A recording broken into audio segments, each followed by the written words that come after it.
Assalamualaikum warahmatullahi wabarakatuh. Nama saya ialah Adik Adam bin Amirul Asmadi.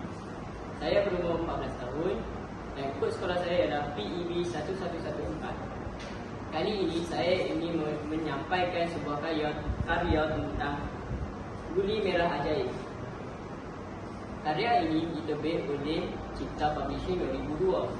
Manakala pengarangnya ialah Azra Zakaria. Cerita ini dimulakan oleh Suraya dibuli oleh rakannya kerana Suraya hidupnya susah. Selepas itu, Suraya balik ke rumahnya dan membawa seorangan. Suraya didatangi oleh seorang tua yang kerdil yang bernama Puan.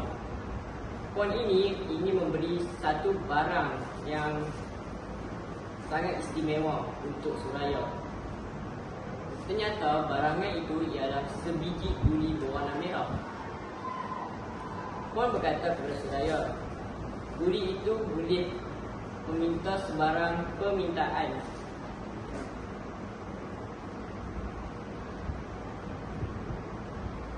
Suraya pun tidak mempercayai Puan itu. Lalu Suraya pergi ke rumah temannya, Ida. Suraya pun ingin mencuba membuat permintaan kepada guli merah itu.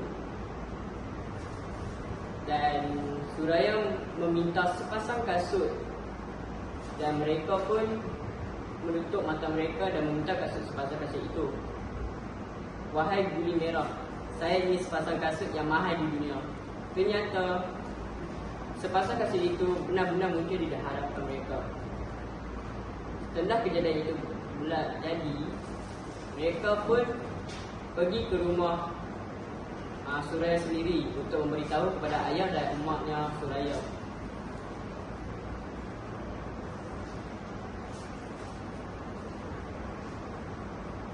Suraya pun memberitahu kepada mak dan ayah Suraya. Awalnya mak Suraya dan ayahnya Suraya tidak mempercayai Suraya dan akhirnya mereka mempercayai. Dalam sekejap, mereka telah meminta pelbagai macam barangan seperti kereta, rumah dan benda-benda mewah yang lain. Sehingga mereka dikunjungi oleh tetamu yang sangat terkejut kerana dulunya mereka hidupnya susah, sekarang hidupnya senang. Lepas tu, emak dan ayah Suraya sudah penat kerana banyak tetamu yang mengacau mereka. Sehingga mereka pun membuat keputusan untuk hidup semula macam biasa.